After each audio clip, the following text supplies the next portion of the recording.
Dad said my wedding would upset his favorite stepdaughter, ordered me to postpone. That was the day I cut him off for good. "You need to cancel your wedding," my father said, barely glancing up from his iPad. "I'm sorry, what?" "The wedding is in 2 months. Elviana just got accepted to Stanford Medical School. We're throwing her a massive celebration party that weekend. The whole family needs to be there to support her. Dad, we sent out invitations 4 months ago. Every vendor is booked. People have made travel arrangements." "I don't care, Quinn.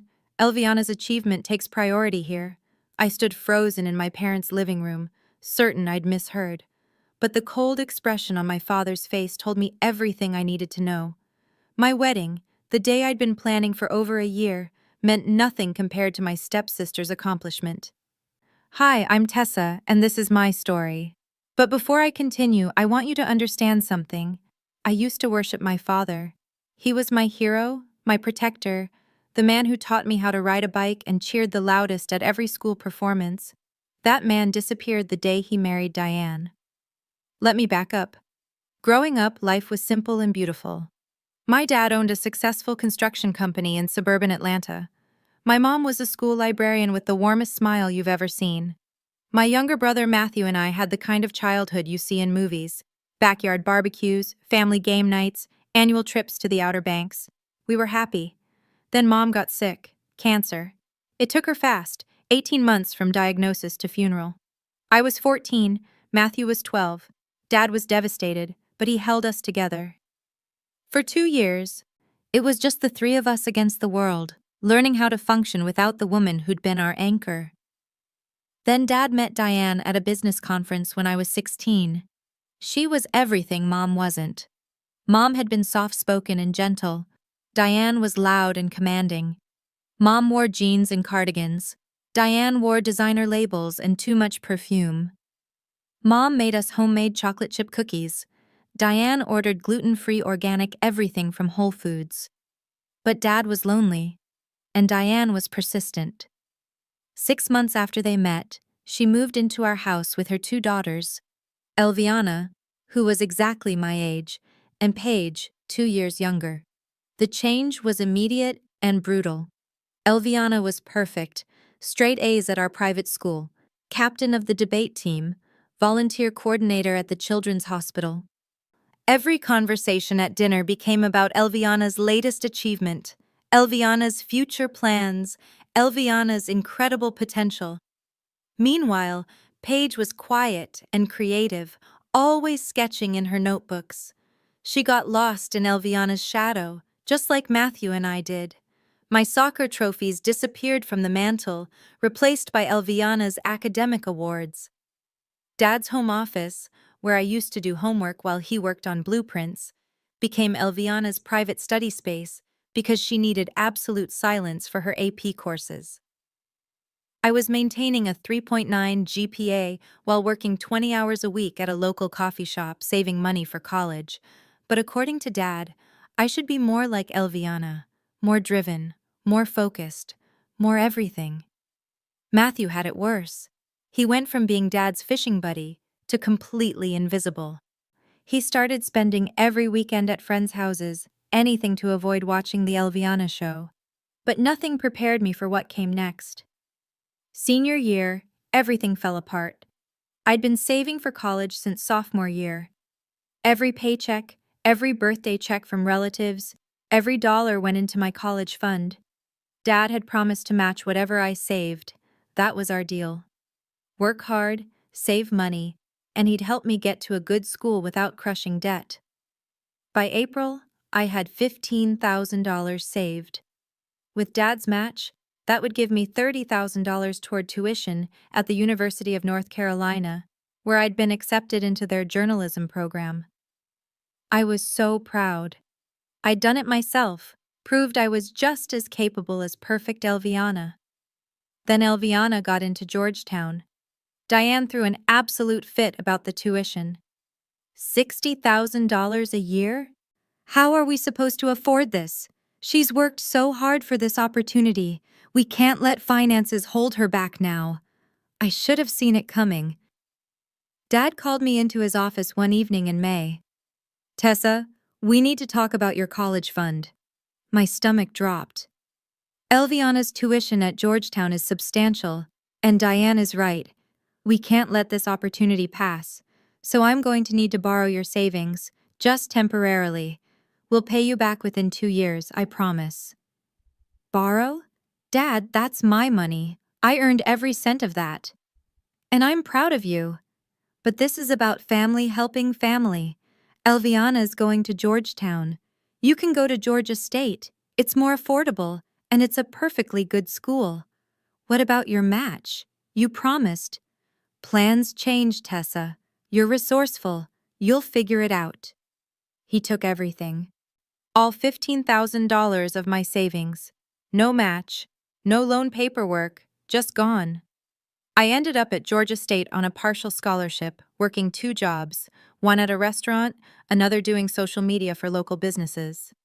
I was exhausted constantly, watching my GPA slip while trying to pay rent and buy textbooks. Meanwhile, Elviana got a brand new Audi for maintaining her grades at Georgetown, not a used car, a brand new silver Audi A4 with a bow on top, parked in our driveway like a trophy. Your father just wants to support excellence, Diane told me when I came home for Thanksgiving and saw it. Maybe if you'd pushed yourself harder, you'd have opportunities like Elviana. I graduated with honors 3 years later while working full-time. No car, no celebration. Dad and Diane were at Elviana's junior year awards ceremony in Washington, D.C. I told myself things would get better after college. I was wrong. I landed a great job at a marketing agency in Atlanta, got my own apartment in Virginia Highland, started building a real life for myself. I met Nicholas at a friend's rooftop party. He was this genuinely kind emergency room nurse who actually listened when I talked, who showed up to my work events, who made me feel valued for the first time in years. When Nicholas proposed after 2 years of dating, I was ecstatic. We planned a beautiful autumn wedding at a vineyard in the North Georgia mountains. Nothing extravagant, we were paying for it ourselves, but perfect for us. Intimate, meaningful, hours. I called Dad the day after Nicholas proposed. "That's wonderful, sweetie," he said, and I heard real warmth in his voice. "When's the date?" October 12th. The venue had a cancellation, so we got an amazing deal. Perfect. I'll mark my calendar. Do you need help with anything? The question shocked me. Really? Of course, you're my daughter. I'll cover the rehearsal dinner. For one shining moment, I had my father back. We sent invitations in June. Everything was falling into place. I found my dress at a boutique in Buckhead. Simple, elegant, exactly what I wanted. Nicholas's mom threw herself into helping with planning, treating me like the daughter she'd never had. My best friend Natalie, my maid of honor, was planning a bachelorette weekend in Charleston. For the first time in years, I felt genuinely happy. Then August arrived and everything shattered. "You need to cancel your wedding." Dad's words hung in the air of their expansive Buckhead house like poison. Diane sat beside him on their white leather couch, nodding along like a bobblehead. I'd stopped by to drop off final numbers for the rehearsal dinner. Instead, I walked into an ambush. "I'm sorry, what?" I managed. "Elviana just got her acceptance to Stanford Medical School," Diane said, her voice dripping with pride. "We're throwing her a celebration the weekend of October 12th. It's already planned. We've booked the Piedmont Driving Club. My wedding is October 12th. You've known this for months." "Well, you'll need to change it," Dad said flatly. "Elviana's achievement is a once-in-a-lifetime thing. Medical school at Stanford, do you understand how prestigious that is? And my wedding isn't once in a lifetime? You can get married anytime, Tessa. Don't be dramatic." The room spun. "Dad, we've sent invitations. People have booked flights and hotels. The venue is paid for." "Then you'll lose the deposit. Life happens." He shrugged, actually shrugged. "We're family. Elviana needs us there to celebrate this incredible achievement. Surely you can understand that." Diane leaned forward. "Honestly, Tessa, I'm surprised you're being so selfish about this. Elviana has worked incredibly hard. She's going to be a doctor. This party is important. My party is important. It's my wedding. Another wedding, Diane said dismissively. People have weddings every day. How many people get into Stanford Medical School? The casual cruelty of it took my breath away. Dad, I tried again, my voice shaking. I've had this date for months. You offered to pay for the rehearsal dinner. You said you'd be there. And I will be, if you reschedule. But if you insist on this date, you're asking me to choose between you and Elviana's celebration. He looked me dead in the eye. I'm choosing Elviana. The words landed like a slap. She's achieved something remarkable, Dad continued. She's making something of herself. This is what I mean about being driven, Tessa. Elviana sets goals and crushes them. You could learn something from her work ethic. I was working 2 jobs through college because you stole my money, I wanted to scream. But Diane was already talking again. We've already sent out save the dates for Elviana's party. The governor's office confirmed attendance. The dean of Stanford Medical School is flying in. This is a major event. You sent save the dates? After you knew about my wedding? We assumed you'd be reasonable, Diane said coldly. I looked at my father. The man who'd taught me to ride a bike, who'd held me when Mom died, who'd promised to always be there for me.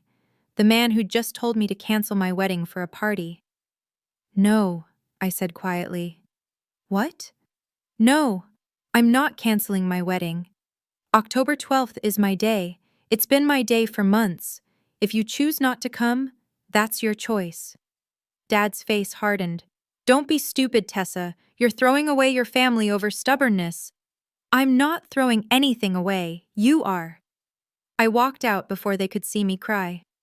Nicholas was waiting in the car. The moment I got in, I broke down. They want me to cancel the wedding, I sobbed. For Elviana, for a party for Elviana. Nicholas's jaw clenched. They can't be serious. They're completely serious. Dad said he's choosing Elviana over me. Then we proceed exactly as planned, Nicholas said firmly, taking my hand. This is our day, Tessa. Not theirs, not Elviana's, ours. The calls started immediately. Dad phoned the next morning. I've thought about it, and here's my compromise. Attend Elviana's party, and I'll come to your wedding. They're at the same time, Dad. Leave your reception at 7:30. Elviana's party starts at 8. You can make it. You want me to leave my own wedding reception to go to a party? It's called being flexible, Tessa. Elviana's party is at the Piedmont Driving Club. It's 20 minutes from your venue. You could easily— No, absolutely not. Then I guess I won't be walking you down the aisle. He hung up. Diane started next, calling from different numbers when I stopped answering. Her messages ranged from guilt-tripping to outright hostile. You're tearing this family apart over your ego. Elviana has done nothing but excel her entire life, and you can't let her have one special day. Your mother would be ashamed of how selfish you've become. That last one made me throw my phone across the room, but the worst was when they went after my vendors. My florist called, confused. Tessa, I got a call from a Diane Henderson saying the wedding is canceled. She said there was a death in the family. I'm so sorry for your loss. There's no death. The wedding is still on. My stepmother is lying. Oh my God, should I be worried about payment? Everything will be paid as scheduled. Please don't take any more calls from her. My photographer got a similar call. So did my caterer. Diane was systematically trying to dismantle my wedding from the outside. This is harassment, Natalie said when I told her, like actual criminal harassment. What am I supposed to do? Call the police on my stepmother? Maybe. This is unhinged, Tessa. The real shock came from unexpected places. My Aunt Margaret, Mom's older sister, who'd been distant since Dad remarried, called out of the blue. I heard what they're asking you to do, she said. Your mother would be horrified. Count me in for the wedding, sweetheart. And don't worry about the rehearsal dinner. I'll cover it. Your mom would want that. I burst into tears. Aunt Margaret, you don't have to— Yes, I do. Someone needs to show you what family actually looks like. Matthew, who'd moved to Colorado after college to escape the family drama, called next. I'm flying in, he said without preamble. Wouldn't miss it, Team Tessa all the way. And for the record, I've been waiting for you to finally stand up to them. Even Paige reached out via text. This is messed up, even for them. I'll be at your wedding. Elviana doesn't need another party. She needs therapy. The battle lines were drawn. Dad, Diane, and Elviana on one side, everyone else on the other. But they still had ammunition. 2 weeks before the wedding, Elviana herself called. Tessa, I really hope you'll reconsider, she said in that fake sweet voice she used when she wanted something. It would mean so much to have the whole family there to celebrate with me. This is such a huge achievement. Elviana, I've had this date for months. But people have already RSVP'd to my party, the governor's office confirmed. This is a really big deal. My wedding is a big deal to me. Right, but this is medical school, Stanford Medical School. Surely you can see how this is more important? The casual dismissal of my entire wedding as less important than her party was stunning. More important to who? To everyone. I mean, it's Stanford. It's medicine. It's obviously more significant than a wedding. I'm hanging up now. Wait, don't you care about being part of this family? I care about people who actually treat me like family. You're not on that list anymore. I blocked her number. The whisper campaign started immediately. Extended family members I hadn't heard from in years suddenly called, having heard both sides from Diane. According to their version, I was jealous of Elviana's success and had deliberately scheduled my wedding to overshadow her achievement. Never mind that invitations went out in June and her acceptance came in August. Some relatives bought it. Others didn't. Your cousin Rita called me, Aunt Margaret reported. Said I should talk sense into you. I told her exactly where she could shove her opinion. The family was fracturing, and honestly, I was okay with that. I'd rather have 10 people who genuinely loved me than 100 who thought I should perpetually take second place. Here's where the story takes a turn. Remember how I mentioned I work in marketing? Well, my specialty is social media management and digital strategy. I understand analytics, reach, engagement, and privacy settings. Diane, bless her heart, did not understand privacy settings. She'd been posting constantly about Elviana's Stanford acceptance. Humble brags disguised as proud mom moments. So grateful for this incredible opportunity, with photos of Elviana in Stanford gear. Dreams really do come true with hard work, with screenshots of the acceptance letter. But she'd also been posting other things. Photos from their recent trip to the Bahamas. Much-needed family vacation. The resort looked expensive, very expensive. Pictures of Elviana's new MacBook Pro. Every medical student needs the right tools. $200 well spent. A spa day at the Ritz-Carlton. Elviana needed to de-stress before her big journey. Best mother-daughter day ever.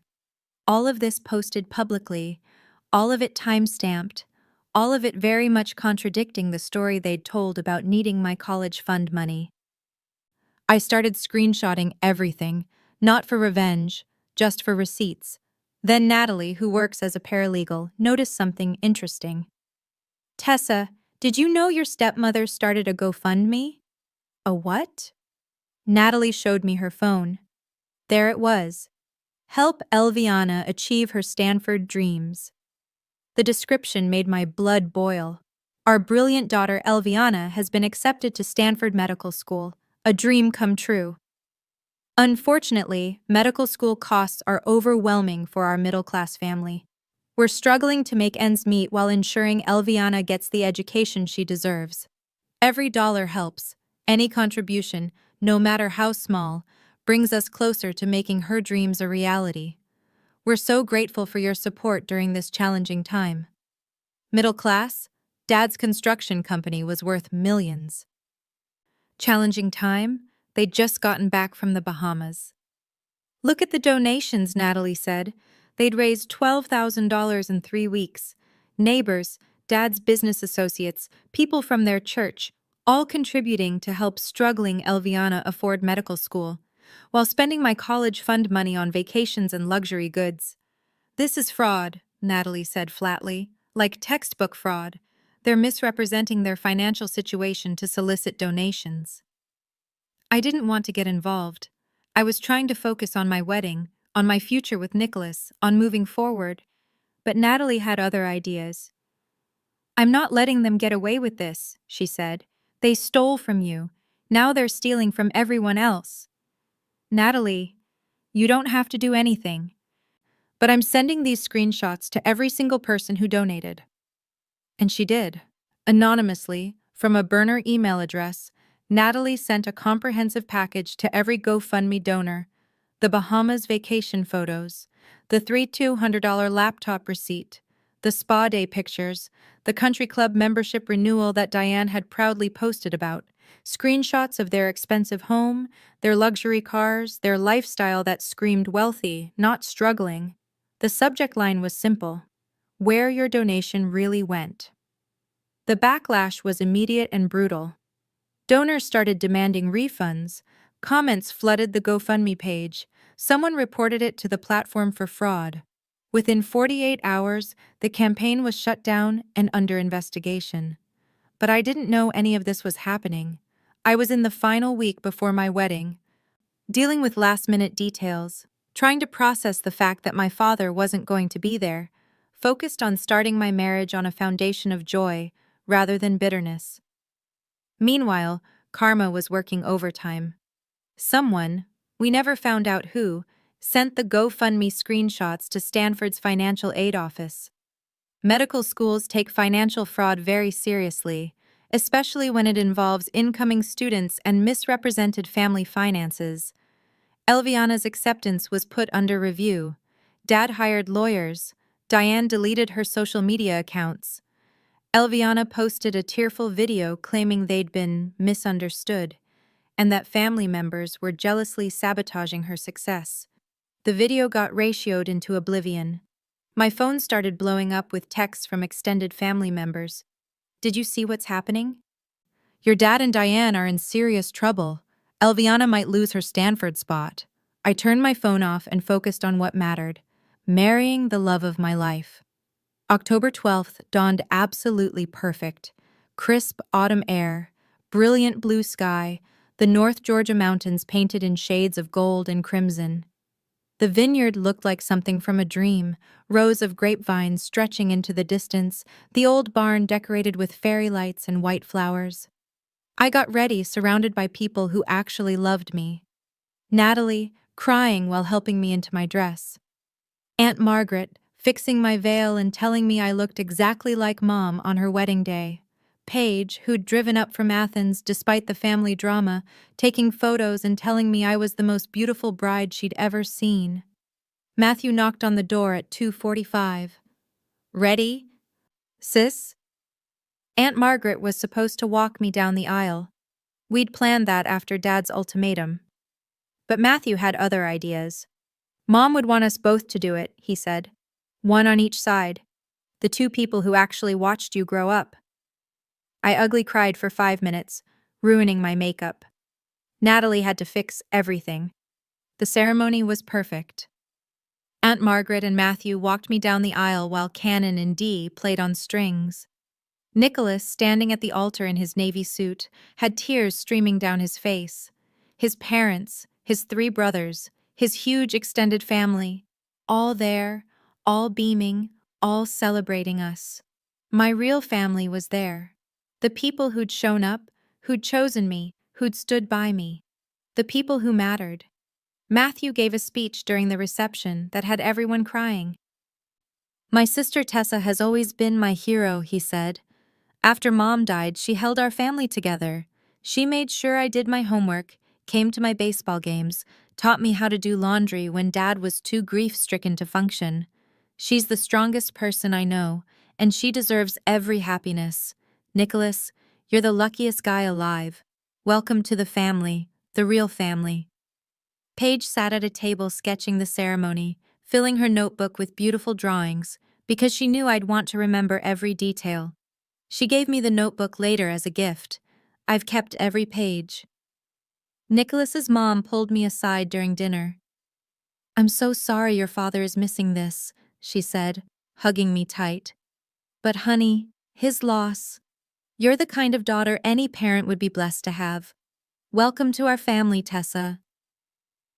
We're never letting you go. The reception was everything I'd dreamed of.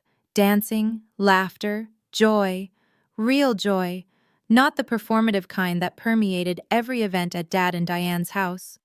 Around 7:30, Natalie pulled me aside, grinning. Don't check your phone, she said, but I thought you should know. Elviana's party isn't going quite as planned. The gossip came in waves throughout the night.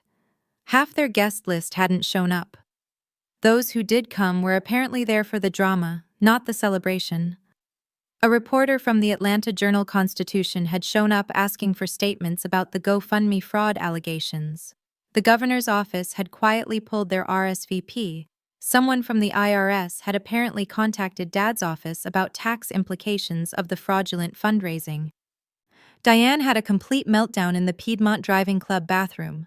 Elviana spent most of her own party crying in the coat room. But I didn't care about any of that, not really. I was too busy dancing with my husband, celebrating with people who genuinely loved me, starting the best chapter of my life. We left the reception around 11 o'clock, heading to a hotel before our flight to Italy the next morning. As we drove away, I saw my phone had 67 missed calls and over 100 texts. I turned it off without reading any of them. No regrets? Nicholas asked, taking my hand. Not a single one, I said honestly. And I meant it. We spent 2 weeks in Tuscany, drinking wine, eating incredible food, and ignoring the explosion happening back home. Paige kept me updated via email, though I'd asked her not to. You should see the fallout, she wrote. Dad hired 3 different lawyers. Diane's banned from Facebook and Instagram for harassment. Apparently she tried to blame you for orchestrating everything. Elviana's Stanford acceptance is under formal review. The IRS is investigating. It's poetic justice. When Nicholas and I got back to Atlanta, the chaos was still unfolding. Dad called within an hour of us landing. Tessa, I need you to make a statement that you weren't involved in this GoFundMe situation. Hello to you too, Dad. This isn't a joke. We could face criminal charges. If you tell the investigators you weren't involved, I wasn't involved. I was getting married. Remember? The wedding you skipped? Don't start with that again. Someone orchestrated this vindictive campaign against us. Your friend Natalie is a paralegal. She has access to... Dad, I was on my honeymoon. Whatever happened is your own doing. If Natalie recognized fraud when she saw it, that's not my fault or my problem. We're family, Tessa. You need to help us. The word family coming from his mouth made me laugh. Actually laugh. No, Dad. You made it crystal clear I'm not family when you chose Elviana's party over my wedding, when you stole my college fund, when you demanded I cancel the most important day of my life. Family shows up. You didn't. Your mother would be disappointed in you. Mom would be horrified by what you've become. Don't ever call me again. I hung up and blocked his number. The investigation took 4 months. In the end, Diane got 6 months of probation and had to pay back every cent of the GoFundMe money. Dad's construction company lost 2 major contracts. Clients didn't want to be associated with fraud allegations. His reputation in Atlanta's business community was destroyed. Elviana lost her Stanford spot entirely. The school released a diplomatic statement about misrepresented financial circumstances and ethical concerns. She ended up attending Georgia State's medical program, the same state school Dad had told me was good enough for me. I heard through the grapevine that she blamed me for everything. Apparently, she told anyone who'd listen that I was jealous of her success and had sabotaged her future out of spite. The irony was delicious. But the best revenge? Living well. Nicholas and I bought a house in Decatur. I got promoted to senior marketing director with a significant raise. We started hosting Sunday dinners with Aunt Margaret, game nights with Matthew, and art shows for Paige, who'd finally found her voice outside Elviana's shadow. Dad tried reaching out periodically, first demanding, then pleading, then angry, then pathetic. "We need to talk about what you've done to this family. I'm still your father. You owe me respect. I miss you, sweetheart. Can we please talk? You've destroyed everything. I hope you're happy." I never responded, not once.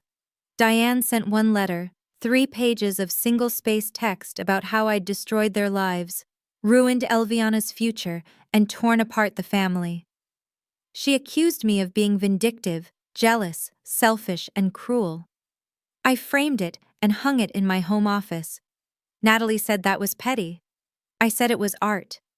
Elviana reached out exactly once, a year after my wedding. A LinkedIn message asking if my company was hiring. The audacity was almost impressive.